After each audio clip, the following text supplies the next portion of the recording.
우리 성가대에서 늘 아름다운 찬양으로 하나님께 영광 돌리는데 격려의 박수 한번 크게 하시기 바랍니다.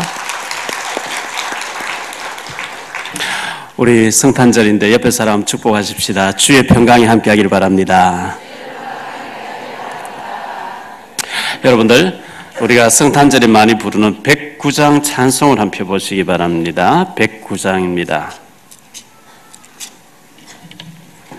성탄절의 대표 찬송입니다. 고요한 밤, 거룩한 밤인데 그 109라고 109장이라고 쓰여져 있는 그 바로 밑에 보면 J 모르라고 이렇게 나와 있고 1818년 이렇게 나와 있습니다. 여기에 대해서 조금 설명을 드릴게요. 오스트리아 잘츠부르크라는 시가 있었는데 그 시 외곽에 성 니콜라스라고 하는 농촌 마을에 조그마한 교회가 있다고 합니다. 지금부터 약 200년 전이죠. 1818년에 여기에 성 니콜라스 교회에 조셉 모르라고 하는 26살 된 총각 목사님이 신부하고 있는데 농촌 교회가 그렇잖아요. 너무 어렵잖아요. 도시교회에서 성탄절을 앞두고 일주일 앞두고 항상 공연단이 와서 성탄절 축하 공연을 그 작은 교회에서 마을 주민들 상대를 해줍니다.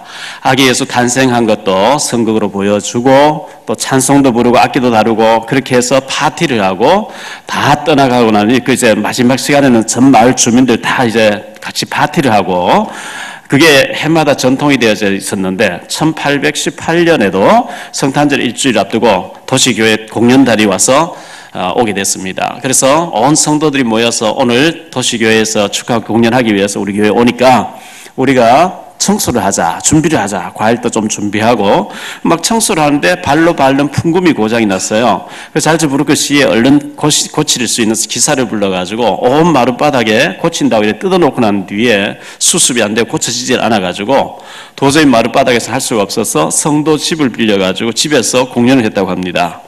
저녁에 성탄 축하 공연을 다 마치고 파티가 끝나고 조셉 모르 목사님이 그 도시 공연단을 다 돌려보내드리고 마을 주민 다 인사하고 헤어지고 난 뒤에 사택으로 가지 않고 교회로 가지 않고 돌아오는 길에 언덕 위로 올라가서 하늘을 쳐다보면서 묵상 기도를 하기 시작했다 합니다. 방금 공연단이 와서 아기 예수 베들레헴 말구유에서 탄생하는 장면 또 경배하는 동방박사들 막 그런 것을 묵상하면서 기도하고 있을 때에 시가 떠오른 겁니다. 그래서 중얼중얼 한테 내려와서 불을 켜가지고 방금 기도하다가 떠오른 시를 적어 놓았는데 일주일 지나고 난 뒤에 성탄절이 되었는데도 풍금이 고쳐지지 않아서 그 기타에다가 고구 붙인 것이 고요한 밤, 거룩한 밤, 어둠에 묻힌 밤, 찬송가의 성탄절의 대표적인 찬송이 됐습니다.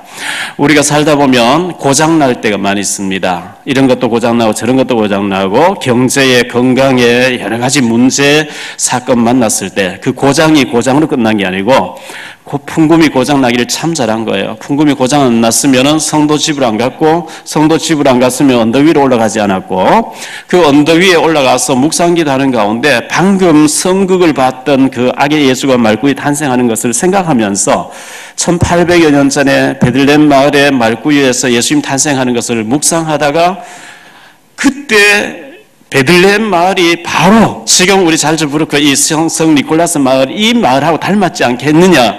하늘엔 별이 반짝반짝 동네는 고요하게 잠들어 있는 그 묵상하다가 이런 작품이 나왔다고 한다고 하면 우리가 살다가 어려움 당할 때마다 깊은 기도하는 가운데 여러분의 인생의 작품이 나오는 축복이 있어지게 되기를 바랍니다.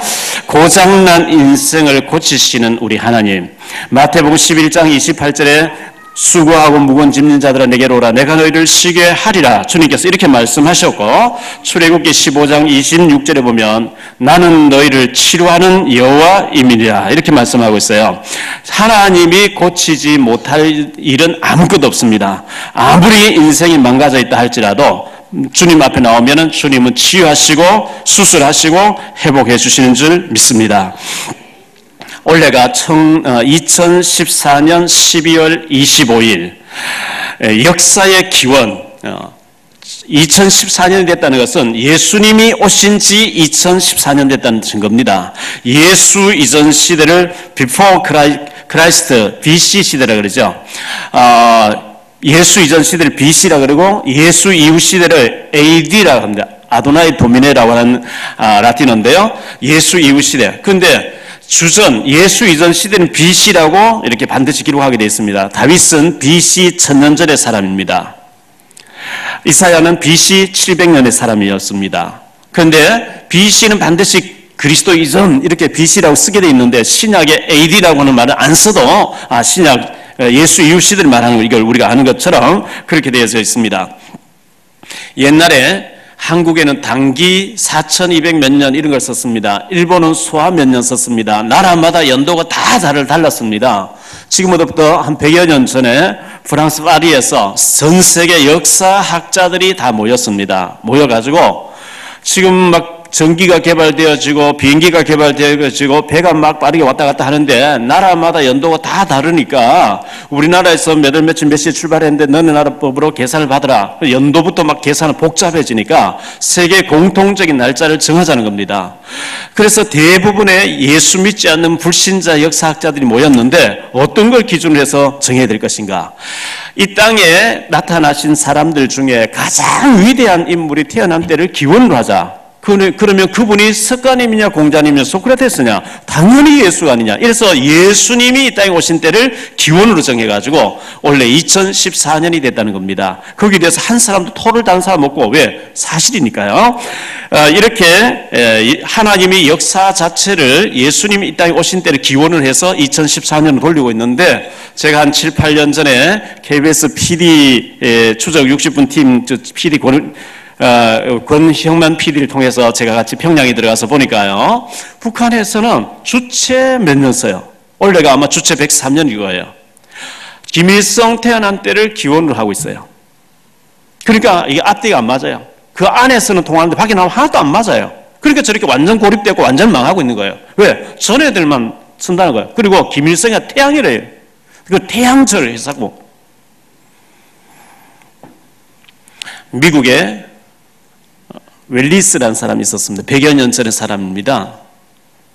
이분이 하나님 없다고 얘기한 거예요. 성경 가짜라는 거예요. 혼자서 얘기해 보니까 말이 안 통해요. 그러니까 내가 성경을 읽어보고 어디 틀렸다는 거, 어디가 엉터리라는 것을 내가 성경에 있는 걸 끄집어내고 얘기해야 되겠구나. 이래가 성경을 막 읽기 시작해요. 왜? 트집 잡으려고. 성경에 하나님 없다는 것을 말하려고 막 읽다가 성령으로 하나님 만나버렸어요. 이래가지고 무릎을 꿇었어요. 그래서 그분이 기도하다가 작품을 쓰게 됐는데, 그게 배너라고 하는 영화입니다. 그 배너라는 영화는 하나님 계시다는 영화예요. 할렐루야. 그래서 오늘이 이제 영하 몇 도, 예를 들어서 영하 3도, 영하 5도 이러면요, 영도가 기준입니다. 영상은 영상이라 안 해도 그냥 몇 도 하면 영상을 말합니다. 마이너스 몇 도, 영하를 말합니다. 그래서 영도가 기준인 것처럼 이 기원, 예수 이전 시대를 BC 시대라 그러고 예수 이후 시대를 AD라 하는데, 우리는 지금 예수님이 이 땅에 오신 지 2014년 11월 25일째 살고 있는 것이고, 여러분의 생년월일도 제 같은 경우는 1958년 6월 16일생, 이거는 예수님 오신 지 1958년 6월 16일만 제가 태어났다는 그런 것을 말하고 있기 때문에 전 역사가 예수 중심으로 돌아가도록 해놨습니다. 인류 역사는 예수 그리스도 중심으로 돌아가고 있고, 마태복음 24장 14절에 보면 더 이상 복음받을 사람이 없으면 주님이 재림이 오심으로 이 땅의 모든 역사는 끝을 맺도록 그렇게 성경을 밝혀주고 있습니다. 누가복음 17장 11절로 19절에 보면 나병 환자 10명 얘기 나옵니다. 성경에 나병 환자가 발생했을 경우에 히브리서 13장 14절 나오는데요. 레위기 13장 14절 나오는데요. 나병자는 더운 지방에서 많이 발생합니다. 나병이 발생되어지면 법적인 전염병이기 때문에 격리시키도록 되어 있어요. 그러면 나병이 발생했으면 제사장이 가서 모이면 제사장이 일주일씩 계속 관찰하다가 나병이 맞다 하면은 가족과 정든 고향과 친척과 모든 사람들과 격리돼야 돼요. 그들은 그릇을 가지고 두드리면서 건강한 사람 접근하면 우리 나병자니까 접근하지 말라고, 이제 그런 신호를 안 보내고 건강한 사람과 접근했다가 나병이 옮아가면 돌에 맞아 죽도록 돼 있어요. 격리대로 돼 있어요. 그런데 나병자 10명이 예수님에 대한 소문을 들었어요. 그리고 예수님이 지나가신다는 얘기를 듣게 됐어요. 그래서 멀리서 소리 지릅니다. 예수 선생님이여, 예수 선생님이여, 우리를 불쌍히 여기소서. 그때 예수님께서 그들을 불쌍히 여기시면서 제사장이 가서 너희 몸을 보여라 이렇게 말씀하신 거예요. 그들이 몸을 보이기 위해서 제사장이 달려가다가 서로가 놀라버린 거예요. 왜? 깨끗해져 버렸어요. 너 깨끗해져. 너 서로가 이래가지고 깨끗해져 버렸어요. 주님 말씀 순종할 때 주님이 치유해 주신 줄 믿습니다. 열왕기하 5장에 아람 나라의 나만 장군이 나병이 발생했어요. 국방부 장관인데 그 집에 이스라엘에서 끌려온 게지바의 소녀가 있었는데 이 밥을 하다가 요리를 짓다가 그 나만 부인에게 얘기했고 그 부인이 나만 장군에게 얘기했어요. 저 끌려온 게지바 얘기가 이스라엘 나라가 선자에게 기도받으면 낫는다더라. 이래가지고 갔는데요. 요단강에 가서 다 몸을 5번, 7번 씻으라는 거죠. 처음에는 막 화를 냈어요. 내가 아람 나라 2인자인데 저는 내게 와서 당처 위에 손을 얹고 여호와 이름 부르면 치료해 줄 줄 아는데 뭘 가면 나은다래. 우리 아람 나라에는 요단강보다 얼마나 더 규모가 큰 강들이 있지 않냐. 처음에 막 돌아가려고 했어요. 화가 나가지고. 왜? 영접아 따뜻하게 안 해준다고. 그런데 그 신하 중에서 내 아버지여 선지자께서 힘든 일을 하라 해도 낫기 위해서 안 하겠습니까? 뭘 가면 낫는다는데 왜 그걸 안 합니까? 그렇지. 모욕 7번 했을 때에 어린 아이 피부같이 되어진 줄 믿습니다. 마가복음 2장 1절로 12절에 중풍병자를 4사람이 침상째 메고 예수님 그 마을에 오셨어요. 예수님 만나게 해서 좀 치유받고 싶어서 침상째 들고 왔는데 인산이를 이루고 있어요. 그 집에 들어갈 틈이 없어. 사람들이 얼마나 많이 있는지 무조건 지붕 위에 올라 지붕을 뜯어버렸어요. 구멍을 냈어요. 침상째 묶어가 달아내렸어요. 예수님이 그 광경을 보시고 그들의 믿음을 보시고 네 죄사함을 받았느니라 네 자리를 들고 걸어가라 하는 순간에 회복된 줄 믿습니다. 마가복음 5장 25절 34절에 12해를 혈루증을 앓던 여자가 피가 멈추지 않아 하혈을 계속해요. 여러 의사 찾아냈어요. 병이 멈추지 않습니다. 그런데 예수님에 대한 소문을 들었어요. 마침 예수님 지나가십니다. 그 뒤에 가서 옷에 손만 대어 나을 줄 믿고 손을 댔는데 혈루 근원이 말랐더라. 마가복음 5장 35절로 43절에 보니까 회당장 야이로의 딸이 소녀가 죽었어요. 예수님이 갔어서 죽은 게 아니다 잔다 하니까 비웃더라 그랬어요. 죽은 걸 봤는데 예수님이 들어가서 그 아이에게 소리 지릅니다. 소녀야 일어나라. 달리다 보면 일어나라 하는 순간에 아이가 살아서 나온 줄 믿습니다. 누가복음 7장 11절로 17절에 보면 나인성 과부의 아들 청년이 죽었어요. 이 과부의 외아들이 죽었으니 얼마나 통곡합니까? 상녀를 메고 나갑니다. 이 엄마 되는 과부가 통곡하면 따라오고 사람들도 따라오면 울고 있습니다. 예수님이 그 관 앞에 나타났습니다.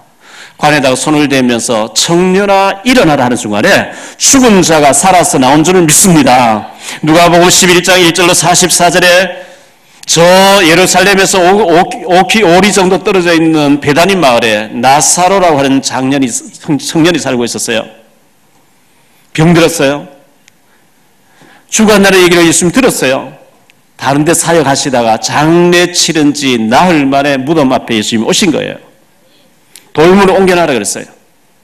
나사로야 나오라 하는 순간에 죽은 자가 살아서 나온 줄 믿습니다. 마가복음 10장 46절로 52절에 소경거지 바디메오가 예수님에 대한 소문을 들었습니다. 그리고 여리고성 앞에서 구걸하고 있습니다. 예수님에 대한 소문을 듣고 만나 뵙고 싶고 그분 만난 다음에 죽은 자도 살아나고 소경도 눈 뜨고 나병 환자 낫고 안전벨이 일어난다는데 막 만나고 싶었는데 어느 날 사람이 많이 지나가는 소리 들려요. 여보세요 무슨 일인데 무슨 일이 나사렛 예수가 지나가신다는 거예요. 소리 지르기 시작합니다.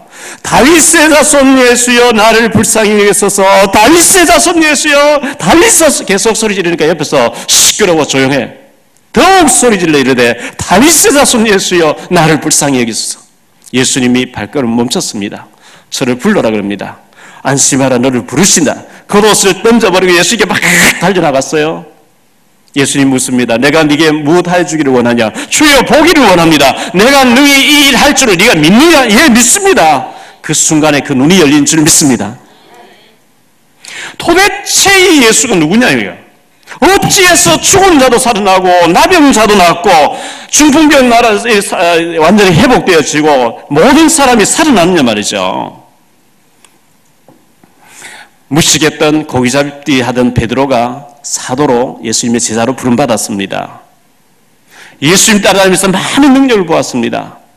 예수님이 부활하시고 승천에 갔었습니다. 베드로가 기도하다 성령 충만 받았습니다. 사도행전 3장의 제9시 기도 시간에 베드로가 요한과 더불어 기도하러 성전에 들어가다가 성전 미문 앞에 앉아서 구걸하는 나면서부터 안전병이 된 나이 40살 된 사람이 한 분 주세요 합니다. 전에는 보아도 못 본 척 잘 몰랐는데 그때 성령 충만 받은 베드로가 자세히 보니까 성전 미문 앞에 앉아서 성전의 주인 되신 그리스도를 모르고 오직 모든 사람을 동전 대상으로 보면서 한 푼 달라고 동전 하나 달라고 하고 있어요. 베드로가 우리를 보라 하니까 자세히 봤대요. 오래 보면 자세하게 큰 돈을 줄 알고 자세하게 보고 있습니다. 베드로가 대답합니다. 은과 금은 내게 없다. 얼마나 낙심되겠어요. 큰 돈 줄 알고 쳐다보고 있는데 내게 있는 건 네게 주노니 나사렛 예수 그리스도 이름으로 일어나 걸으라 하시리라. 그때 그 다리에 힘이 쫙 들어오면서 걷기도 하고 뛰기도 하면서 할렐루야 예수 그리스도 이름 부른 줄 믿습니다. 발칵 뒤집어지는 역사가 일어났어요. 왜? 예수는 목수라고 처형해 놨는데 어디서든지 예수 이름 모이지도 말고 예수 얘기하지 말라고 대제사장들이 그렇게 엄단해 놨어요. 그런데 모두가 알고 있는 나면서부터 안전병이 된 사람이 예수 그리스도 이름으로 막 뛰어다니면서 성전 안에 들어가서 뛰어다니니까 발칵 뒤집어지는 일이 벌어졌어요.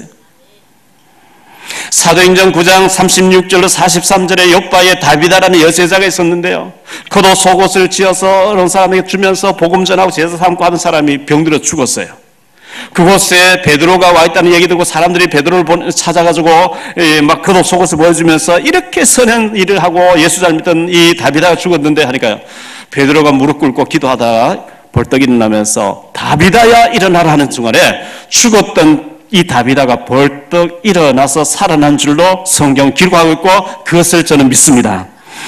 창세기 37장 1절로 11절에 요셉이가 그 아버지 야곱을 통해서 조부 할아버지 아브라함에게 일어났던 일, 이삭에게 일어났던 일, 그 야곱에게 일어났던 일을 듣고 요셉이가 기도하다가 해와 달과 별이 절하는 것을 봤습니다. 곡식단들이 절하는 걸 봤습니다. 요셉 당시에는 예수님이 오시지 않고 멀리 아직 계시는데 그냥 오실 메시아 믿기만 했는데도 요셉이 가는 곳에 어마어마한 역사들이 일어났고 노예로 팔려가는 줄 알았는데 애굽의 총리가 돼서 세계복음한 줄 믿습니다. 다윗은 목동으로 있었습니다. 목동으로 있으면서 여호와 나의 목자신 내가 부족함이 없다고 하나님을 경외하고 찬양하고 이렇게 했어요. 시도 쓰고 했어요. 어느 날 아버지 심으로 갔다 골리앗을 물리쳤습니다. 도대체 이 다윗을 목동한 다윗을 이스라엘 왕을 삼으신 그 주님, 그 하나님은 어떤 하나님이죠? 아직 예수님이 오시지도 않았는데 오실 예수 믿고도 이런 어마어마한 응답받았고 초대교회는 어마어마한 역사가 일어났거든요. 도대체 이 예수 그리스도 누구시냐 이거. 히브리서 13장 8절에 예수 그리스도는 어제나 오늘이라 영원토록 동일하시니라. 2000년 전에 3000년 전에 4000년 전에 요셉에게 역사하셨고 3000년 전에 다윗에게 역사하셨고 2000년 전에 베드로에게 초대교회 역사하신 그 주님이 오늘 우리에게도 동일하게 역사하시는 줄 믿습니다. 150여 년 전에 영국의 어떤 사람이 우리 조선을 와보고 난 뒤에 책을 썼습니다. 고요한 아침의 나라 조선, 역사 읽어보니까 너무 형편없는 나라, 부정과 비리가 난무한 나라, 고위 관료들이 썩었고 부패했고 충신이 나오면 간신배로 몰아가지고 유배 보내버리고 간신배들이 다 차고 앉아있는 나라, 소망이 전혀 보이지 않는 나라, 이런 식으로 기록을 했습니다. 130여 년 전에 토마스 선교사님이 대동강변에 와서 성경책 하나 전달하고 순교당해버렸어요. 순교시켰던 사람은 그 책을 읽다가 구원받고 목사가 돼버렸어요. 이게 하나님의 역사 아니겠어요? 그렇게 박해를 받던 이 폐쇄적인 나라 대원군에 의해서 폐쇄되어 있는 일본을 보내가지고 어쨌든 개방시켰습니다. 일본에서 물러나고 난 해방하는가 했는데 북한이 들어와서 또 완전히 쑥대밭을 만들어놨습니다. 폐허가 됐습니다. 1960년도 초에 우리나라는 인도 다음으로 못 사는 꼴찌에서 두 번째로 못 사는 나라였어요. 그런데 마을마다 교회가 들어섰습니다. 선교사님 들어서 막 돕기 시작합니다. 시골 마을마다 교회가 다 세워졌습니다. 새벽종이 울렸네. 새아침이 밝았네. 언제부터 새벽종이 울렸습니까? 기도해야 된다. 예배해야 된다. 하나님을 섬겨야 된다. 새벽종이 울릴 수가부터 흑암이 물러간 줄 믿습니다. 한강에 기적이 나기 시작했습니다. 원조 받던 나라에서 원조를 주기 시작합니다. 경제 10위권으로 올라섰습니다. 이게 있을 수 없는 일이에요.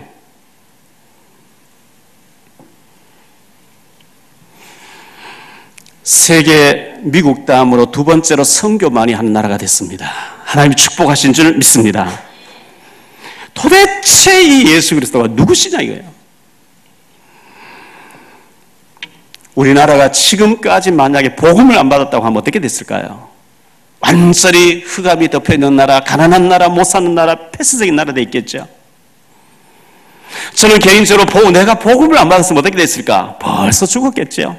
아니면 노숙자 돼 있겠죠. 아니면은 지게꾼 돼 있겠죠. 복음은 인생을 변화시킨 줄 믿습니다.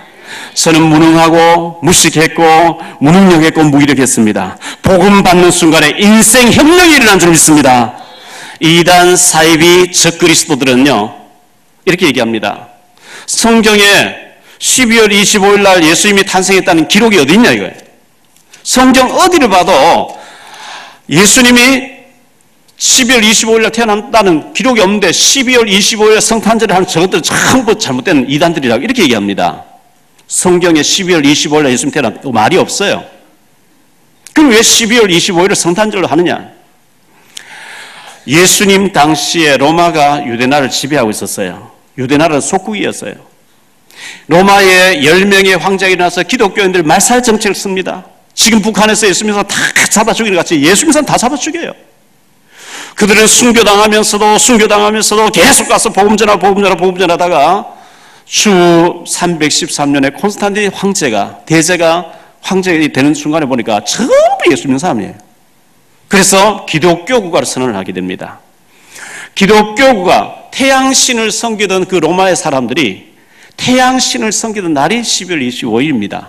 그런데 전부 예수 믿는 사람 돼버리고 나니까 우리가 태양신을 섬기는 것은 우상이다. 우리가 태양신을 섬기는 그것을 예수 그리스도가 경배한 날을 바꾸자 이래 된 겁니다. 그럼 잘못된 게 아니냐? 절에 가서 매일 모욕제계하고 108배 아니면 3000배 하던 사람이 예수 믿고 난 뒤에 하나님 앞에 와서 날 기도하는 거 잘못된 게 아닙니다. 할렐루야? 절에 가서 계속 목탁 치고 빌던 사람이 하나님 앞에 찬송 부르고 예배드리면 뭐가 잘못됐습니까? 예수님 오신 건 맞으니까요. 크리스마스라고 얘기합니다. 마스란 말은 라틴어, 다시 말해 로마어로 날이라는 뜻입니다. 그리스도 나신 날이라는 뜻입니다. 크리스마스 하면 날 뜻도 모르면 안 되잖아요. 그걸 약자로 해가지고 엑스마스라고 하기도 합니다.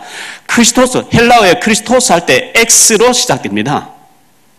그래서 그리스도 나신 날이라는 뜻입니다. 엑스마스도 예수 오신 날이라는 뜻입니다. 그래서 크리스마스란 말은 그리스도 나신 날, 그리스도 오신 날 이런 뜻입니다. 교회 오래 다니도 예수 그리스도가 누군지 모르고 다니는 사람 참 많이 있죠. 자, 정주영 현대그룹 회장님 살아계실 때 지금부터 한 30년 전에 있었던 일이죠. 뉴스도 다 나왔던 얘기니까요. 옛날에 북한에서 이분이 집을 나왔습니다. 이종 사촌 여동생을 오라 해서 옛날에 넘어왔습니다. 그런데 연락이 두절됐어요. 그래서 직원들 컴퓨터로 해가지고 다 이런 이름 가진 사람 찾았어요. 찾아보니까 사업하다 부도나서 빈민촌에 살고 있는 거예요. 네가 왜 진작 안 찾아왔냐 하면서 정주영 씨가 이종 사촌 여동생에게 상가 하나 줘버리고 맨션 하나 줘버렸어요. 제보를 한 번 만나도 사는 길이 있다고 하면 이 그리스도를 만나면 사는 길이 있는 줄 믿습니다. 인격적으로 그분을 진짜 만났다 끝난 거예요. 사실은요. 어제 아래 화요 집회 끝나고 난 뒤에 우리가 화요일 날 훈련 한 달에 한 번 하는 훈련 있잖아요. 화요 집회 끝나고 난 뒤에 대구 최영수 목사님하고 마산의 나종승 목사님하고 LA 하와이에서 RU가 하고 계신 구승일 목사님하고 저하고 식사 같이 하자 해서 점심 먹으러 갔어요. 뭐 이런저런 얘기하는 가운데 대구에 고신측에 계신 조돈재 목사님이라 계시는데요. 이 최영수 목사님 계시는 교회 와서 설교를 하신대요. 조돈재 목사님이 원래 스님이었대요. 스님인데 복음 받고 이제 목사님 되신 거죠. 그런데 이제 목사님 되셔가 교회를 하다가 땅을 사서 교회를 건축해야 되는데 땅이 뭐 3,800평이나 뭐가 나왔대요. 그 땅 주인이 불신자라. 그런데 이 스님 출신 조 목사님이 불신자를 만나서 당신 땅 하나님께 바치세요. 말이 안 되잖아요. 뺨 맞을 일이잖아요. 하나님 기뻐하십니다. 하나님께 바치세요. 예? 공짜로 내가 하면 말릴까, 이거? 무슨 이런 사람 다 있어. 당신 목사 맞아? 막 이런 식으로 막 화가 나서 막 이렇게 얘기했대요. 하나님 바쳐. 기분 나쁘다 가버렸대요. 그런데요, 성령이 역사한 거겠죠. 계속해서 그 사람 불신자 마음속에 하나님께 바쳐라, 하나님께 바쳐라. 이렇게 계속 들어오는 거예요. 이 잠을 못 자는 거예요, 계속. 이래가 찾아왔더래요. 500평 바치겠다. 아니다, 다 바쳐라. 저도 좀 해봤으면 좋겠어요. 뺨 맞고 오겠죠? 그걸 다 바쳐보더래요. 그러고 그 사람 예수 믿고. 물론 아무나 하는 건 아닙니다. 뭐 스님 하다 오셨으니까 되셨겠죠. 희한한 일들이 다 있는 거죠. 지난 주일 오후에 제가 서울 장안동에 온누리교회 집중훈련 간증 갔어요. 그 김한권 목사, 제하고 나이가 같은데, 20년 동안 전도운동 같이 하고 다니는데도 한 번도 개인적으로 만나서 식사할 시간도 없었고, 그 친구는 또 총회 서기하고 이런 친구니까요. 가서 잠깐 이제 시간이 남아가지고 차 마시며 얘기를 해보니까, 목사님, 제가 저 상가교회에서 조그마한 교회를 하고 있었어요. 근데 그 교회에 집사님 딸이 있었는데, 29살이면 처녀 딸이 있었는데, 감기약 먹었는데 죽었대요. 감기약이 뇌로 전달돼서 갑자기 죽었다는 거예요. 이래가지고 어쨌든 장례를 치렀는데, 그 딸의 이제 짐을 옷장을 다 정리하는데 보니까 통장이 안 나왔대요. 통장이 7천 몇백만 들었다나? 그리고 이거 딸이 통장에 해놨는데 이거 죽었는데 어떻게 써야 가장 딸이 원하는 일이고 하나님 기뻐하시니 하다가 교회에 갖다 바치자 이렇게 가져왔더래요. 목사님이 그걸 놓고 기도하다가 우리가 조그만 교회에 이렇게 있는데 이게 불시운동이 되어지고 마중물이 돼서 교회를 건축해야 될 게 아니냐 기도하니 그런 마음, 왜? 그래야 저 자매의 죽음이 헛되지 않게 했느냐 이렇게 얘기해서 27억짜리 건물을 계약해서 이제 이사를 하게 됐대요. 중도금을 치러야 되는데 돈이 없다는 거예요. 그런데 보험 설계사 하시는 집사님이 계시는데 그 보험 드신 분이 암이 걸려서 연락이 왔대요. 암으로 의사가 2달밖에 못 산다고 이제 연락이 왔다. 그래서 진단서 다 떼가지고 그 얘기하고 상담하러 가서 복음을 전해서 그 사람 영접했대요. 의사가 이제 얼마 못 산다 했는데 이 사람이 복음을 그렇게 받고 울면서 복음 이제 예수님이 돼서 그리고 테이프 갖다 주는 거야. 계속 들으면 기도한다는 거예요. 그래서 계속 가서 양육해 줬대요. 보험금이 3억 나왔대요. 의사가 죽는다 했는 날 더 좋아하신 거예요. 그 당신이 이거 하나님 살려준 게 아니냐. 근데 우리 교회가 어렵다. 3억 몽땅 헌금 내놔 버렸대요. 이래가지고 교회가 됐어. 이런 간증이에요.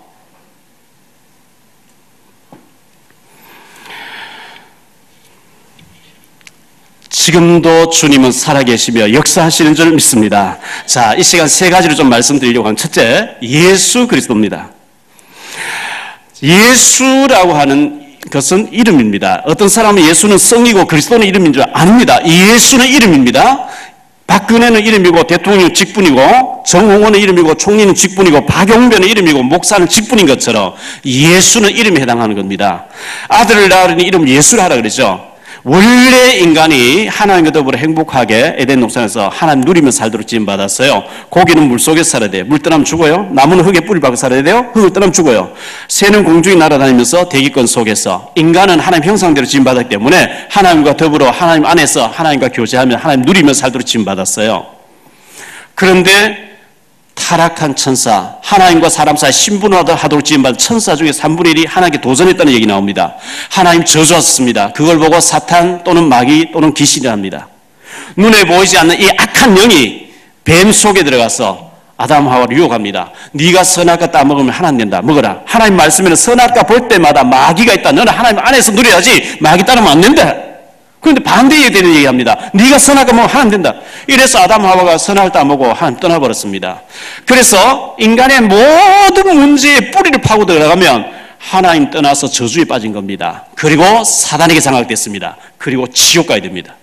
사단과 저주와 지옥, 절대로 이 세 가지 문제는 사람의 힘으로 해결 안 되는 거예요.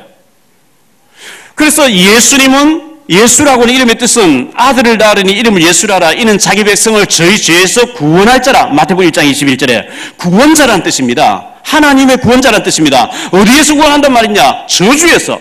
어디에서? 마귀에게서. 어디에서? 지옥의 자리에서. 할렐루야. 예수라고 하는 이름의 뜻이 구원자입니다. 마귀와 지옥과 저주에서 구원하기 위해서 오신 분입니다. 그리스도는 그럼 뭐냐? 그리스도는 기름 부음을 받은 자. 구약시대의 이스라엘 나라의 선지자가 침식할 때 머리에 기름 부었습니다. 제사장이 침식할 때 머리에 기름 부었습니다. 왕이 침식할 때 머리에 기름 부었습니다. 기름 부음, 선지자가 기름 부음 받고 나면 하나님 음성이 들려옵니다. 받아 적어놓고 죽을 때가 리바이벌 하는 거예요. 너희들 강대국 의지하고 하나님 떠나고 우상숭배와 귀신성이며 강대국의 포로로 끌려가 망한다 했다. 빨리 하나님께 돌아와라. 돌아와라. 하나님 만나라. 하나님께 돌아와라. 그 얘기를 계속한 사람 선지자들입니다. 이사야, 다니엘 전부 선지자들입니다. 하나님 떠난 자에게 하나님 만나는 길을 알린 자를 선지자라고 하는데 요한복음 14장 6절에 예수님께서 내가 곧 길이다 그랬어요. 누구든지 주의 이름 부르면 구원을 얻으리라. 참 하나님 만난 길 대신 예수 그리스도. 그리고 구약시대의 제사장 침식할 때 머리 기름 붓습니다. 죄를 지은 사람 제사장 찾아가야 됩니다. 제사장님 제가 죄를 지었어요. 하지 말라 했어요. 하라는 거 안 했어요. 죄를 지었어요. 제사장 다 들어보고 네가 죄를 지어서 네가 저주받아야 되는데 하나님 아들 그리스도 가서 네 죄를 위해 대신 죽어줄 거 믿냐? 예, 믿습니다. 양 한 마리 끌고 옵니다. 죄 지은 사람 그 위에 손을 얹습니다. 제사장 그 위에 손을 얹습니다. 하나님 박용배라는 사람이 죄를 지어서 저주받고 망해 죽어야 되는데 죽을 수 없으니 이 양이 대신 죽습니다. 이 사람 모든 죄가 이 양으로 넘어가게 해주세요. 이 양처럼 하나님 아들 그리스도 와서 죽어주실 줄 믿습니다 하고 양을 죽여서 태워서 없애면 그 사람 죄가 없어져요. 그 죄 문제, 저주 문제를 해결해 주는 제사장이 침식할 때 머리에 기름 부었는데 마가복음 10장 45절에 예수님은 참 제사장으로서 십자가에서 우리의 죄, 저주, 사단, 지옥 문제를 단번에 영원히 끝낸 줄 믿습니다. 그게 제사장 하는 일이에요. 구약시대에 왕이 침식할 때 머리에 기름 부었습니다. 왕이 침식해버리면 백성을 통치하고 다스리게 됩니다. 왕명을 그에 하면 죽는 거예요. 이게 사약인데 사약 받아 맞아서 죽어야 돼요. 왕명이면. 오늘 말씀 보니까 하나님의 아들이 나타나신 것은 마귀의 일을 멸하려 하심이니라. 이 사단 마귀를 완전히 꺾어버리기 위해서 하나님 아들 그리스도께서 참된 왕으로 오신 줄 믿습니다. 그 이름 세 가지 합친 것, 선지자, 제사장, 왕, 이 세 가지 이름 합친 것을 그리스도라고 합니다. 히브리 용어로, 구약 용어로는 메시아라고 합니다. 신약 용어, 헬라 용어로는 그리스도라고 합니다. 똑같은 말입니다. 기름 부음을 받은 자. 기름 부음을 누구에게 줬냐? 선지자, 제사장, 왕에게 기름 부었는데 예수님은 그리스도로 선지자, 제사장, 왕이 하는 일을 몽땅 하러 오신 분인 줄 믿습니다. 두 번째로 생각할 말씀은요, 그리스도가 아니면 절대 해결되지 않는 12가지 일이 있어요. 여러분 그 12가지를 아셔야 돼요. 첫째, 창세기 3장 사건입니다. 창세기 3장에 뱀을 이용해서 마귀가 말 몇 마디 가지고 아담하고를 완전히 꺾어버렸어요. 지금도 그 마귀는 활동하고 있어요. 두 번째, 창세기 6장 사건입니다. 네피림 때문에 그랬어요. 이 네피림이라는 말이 하늘에서 공주를 쫓겨난 자 이런 뜻입니다. 원어의 뜻이 천사가 하늘에서 항암성이다 도전해가지고 저주받고 쫓겨나왔어요. 이 네피림이 지금도 모든 사람, 모든 환경 속에, 모든 종교 속에, 모든 사람에게 눈에 보이지 않게 속이고 있습니다. 창세기 11장 세 번째 창세기 11장 사건이에요. 하나님 찾지 말고 우리의 바벨탑을 쌓아서 우리 이름 내고 우리의 바벨탑을 쌓아서 우리끼리 잘 살아보자. 이게 완전히 지금 뉴에이지 문화 아니겠어요? 네가 하나님이라는 거예요. 뭐 하나님 찾냐? 하나님 없이도 잘 사는데, 바벨탑 샀는데, 하나님 없이도 성공 다 되는데, 박사하기도 하는데, 사단 되는데, 왜 그 하나님 찾냐? 바벨탑 사건입니다. 네 번째, 사도행전 13장에 보니까요, 바울이 선교지 나갔더니만은, 완전히 무속이 다 잡고 있어요. 지금 눈에 보이지 않게 무속이 완전히 정치, 경제, 문화 다 잡고 있습니다. 네 번째 사건, 사도행전 16장 16절 18절에 점하는 점치는 소녀 나오죠. 점술입니다. 무속과 점술, 대기업 다 잡고 있습니다. 많은 사람들이 이 점술에 빠져 있습니다. 여섯 번째가 사도행전 19장에 보니까 우상으로 가득 덮여 있어요. 우상. 그리스도가 있어야 되고 복음이 있어야 되고 성경 말씀이 있어야 되는 거 우상이 가득 차고 있어요. 그러니까 저주와 재앙이 계속 닥치는 겁니다. 그리고 불신자 상태의 6가지. 근본 문제, 우상 문제, 정신 문제, 육신 문제, 내세 문제, 후대 문제. 이 12가지는 절대 그리스도 아니고는 해결 안 되는 거예요. 이 12가지 인간이 벗어날 수 없고 해결할 수 없는 문제를 그리스도께서 해결하기 위해서 하나님의 아들이신 그분이 이 땅에 나타나신 줄 믿습니다. 세 번째로 생각할 말씀은요, 그분을 믿는 자는 어떤 축복을 받았느냐. 예수님을 나의 그리스도로 고백하면은 성령님이 내 속에 들어오십니다. 성령 내주, 구원받다는 증거죠. 성령으로 주님이 내게 오시기에 맞으면 그분 앞에 기도하면 응답이 있을 줄 믿습니다. 그분이 나를 인도하여 가시게 돼. 성령 내주, 성령 인도, 성령 역사. 이걸 구원이라 그리고 신앙생활이라 그리고 기도응답이라 그럽니다. 그리고 이 사람이 기도할 때마다 흑암이 꺾여집니다. 사단 꺾는 권세를 주었습니다. 그리고 우리가 하는 모든 곳에는 천군천사를 하나님 미리 보내시겠다. 하나님이 천군천사를 보내시고 보호자로부터, 우리는 천국 시민거자이기 때문에 보호자의 배경으로 주님이 함께 하겠다 그랬어요. 이 사실을 잘 누리는 자를 통해서 세계복음하는 증인으로 쓰시겠다 그랬어요. 할렐루야. 이렇게 복음의 결론 내린 사람이 사도행전 1장 1절에 예수는 그리스도는 모든 문제 해결자라고 답을 내리게 되면 1장 3절에 하나님 나라가 내 마음속에 임합니다. 여러분 가는 곳곳마다 여러분 때문에 하나님 나라가 임하게 되기를 바랍니다. 여러분 가는 곳곳마다 흑암이 무너지고 똑 쫓겨나고 완전히 도망가는 역사 있게 되기를 바랍니다. 여러분 만나시는 사람에게 하나님 나라가 전달되기를 바랍니다. 그저께 제가 지난주에 중국 가 있는데 어떤 분이 전화 왔어요. 해외에서 전화 받으면 요금이 많이 올라가서 저는 가능한 문자를 하라 그리고 전화를 잘 안 받는데 받아야 되겠다 받았어요. 목사님 어떤 사람이 교회 가려고 하는데 목사님 교회를 소개하지 뭐 이런 얘기예요. 그래서 제가 지금 해외에서 받으니까 저희 사모인데 집사람인데 좀 통화를 하라고 전화번호 알려줬어요. 그래서 집사람하고 통화를 하고 저를 만나보고 싶다 자매님이 오신 거예요. 교회를 집안은 불교였고 교회를 가고 싶었는데 계속 가야지 못 가고 계시다가 성민병원에 갔는데 전도지가 있더라는 거예요. 읽어보니까 너무 감동적이어서 전화 그분에게 했더니 그분이 전도지에 전화번호 적어 놓으신 분이 우리 교회를 소개했다는 거예요. 어느 교회 누구신지 아직도 제가 모르겠어요. 누군지 모르겠는데 이 교회가 너무 좋고 목사님 좋으니까 가서 이 사람 복음 받으면서 얼마나 힘들었을까요? 지금 아마 와 계실 것 같은데요. 결혼하고 딸아이 5살 때 이혼하고 지금까지 딸이 23살 혼자 딸만 데리고 살고 얼마나 힘들었을까요? 뭐 이런 얘기해서 용서하십시오. 복음 받으면서 얼마나 우시는지. 그 자매님에게 하나님의 성령이 임하신 줄 믿습니다. 하나님이 품어주실 줄 믿습니다. 진짜 예수 제대로 알아버리면 인생 혁명이 일어납니다.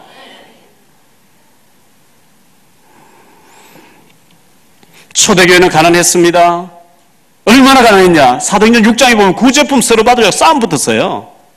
여러분 좀 생활 예수님 남이 뭐 있다고 주는 옷 안 있습니다. 구제품 안 받습니다. 워낙 가난하니까 그 때문에 막 시험 들고 탈북자들 있잖아요. 우리 김대식 장로님 탈북자 여름에 따라가셨고 막 요리도 김대식 장로님 막 그러지만 카레 요리를 만들어내고 탈북자 애들이 그 한족 사고 팔려와 살면서 애를 데리고 오니까요. 그 뭐 조그만 시니까 나가서 시장에 가서 애들 줄 인형을 이제 몇 개 좀 사왔는데 이 인형을 하나씩 나눠주니까 제게 더 크다고 저거 달라고 애들끼리 싸움 붙으니까 어른끼리 또 싸움 붙어버린 거예요. 애들 엄마끼리 싸움 붙어버린 거예요. 이번에도 뭐 그런 일로 또 싸움 붙었다는 거예요. 그러니까 그 상처가 이제 너무 이제 쌓여 있으니까 그렇게 했죠.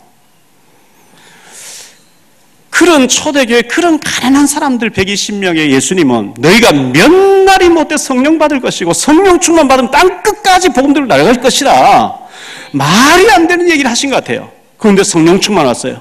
그들이 로마까지 파고 들어가서 로마가 250년 만에 기독교가 된 줄 믿습니다. 성령 충만은 기적을 가져옵니다. 결론적으로 말씀드립니다. 오늘은 성탄절입니다. 요한복음 1장 3절에 보면 우리 예수님은 창조주라는 거예요. 하나님이신 그분이 인간의 몸을 입고 하나님이신 그분이 인간 세계를 찾아오신 분이 예수님인데요. 가난했던 록펠러가 그 주님 앞에 나와서 예배 시간에 항상 1시간 전에 나와서 제일 앞자리에 앉아서 하나님, 제가 세계에서 가장 11조 많은 한 사람 되게 해달라. 그요 가난한 청년이 그런 얘기하면 또라이라고 전부 다 얘기합니다. 그런데 1900년도 초에 미국에 막 자동차 개발되면서 정유사를 다장할 그 지혜를 주시니까요. 정유사를 다장해버렸는데 11조 계산한 사람만 40명 따라다닌다는 거예요. 최고가는 재벌됐어요. 초등학교 밖에 나오지 않았던 원어메이커, 어전에 애들 선거가 돼요. 원어메이커에 대한 연극을 하대요. 초등학교 밖에 안 나왔습니다. 주일학교 학생들을 전도해서 주일학교 교사하겠다고 최신부 장관하는데 못하겠다. 그런데 이 사람 백화점 왕이 됐습니다. 5,000명을 제자로 키웠습니다. 요셉은 오실 예수 믿기만 했는데 어마어마하게 애굽에서 총리가 되어졌고, 다윗은 목동이었으나 최고는 왕이 되어졌고, 엘리사는 농부였으나 어마어마한 7,000명의 제자를 키우는 사람 되어졌고, 베드로는 어부였으나 로마까지 복음 전하는 어마어마한 사람이 된 줄로 믿습니다. 그 그리스도를 우리가 주인으로 모신다면 우리 인생에 혁명이 일어날 줄 믿습니다. 새로운 인생이 시작되어요. 군뱅이 시절과 나비 시절은 다른 거예요. 예수님의 제자 중에 사도 중에서요, 빌립이라는 사도가 있었는데 요한복음 14장에서 이렇게 예수님께 질문합니다. 주님, 하나님 아버지 얼굴 한번 보여주세요. 그러면 족하겠습니다. 예수님 대답입니다. 나를 본 자는 아버지를 보았거늘 아버지가 내 안에, 내가 아버지 안에 있는 걸 네가 모르겠냐? 나와 아버지는 하나이시니라. 나를 보고도 하나님이라는 게 안 믿어지거든. 되어지는 모든 일들을 통해서 하나님이 하신다는 걸 믿으라 그랬어요. 하나님이 아닌 사람 죽은 자 살려낼 수 있습니까? 나병장 낫습니까? 속에 눈 떠집니까? 죽은 자 살아납니까? 그분은 바로 하나님이신 줄 믿습니다. 그 하나님이 인간의 몸을 입고 오신 예수 그리스도, 그분을 여러분의 인생의 주인으로 모시고 멋있게 쓰임받는 축복이 있게 되시기를 주 예수 그리스도 이름으로 축복합니다.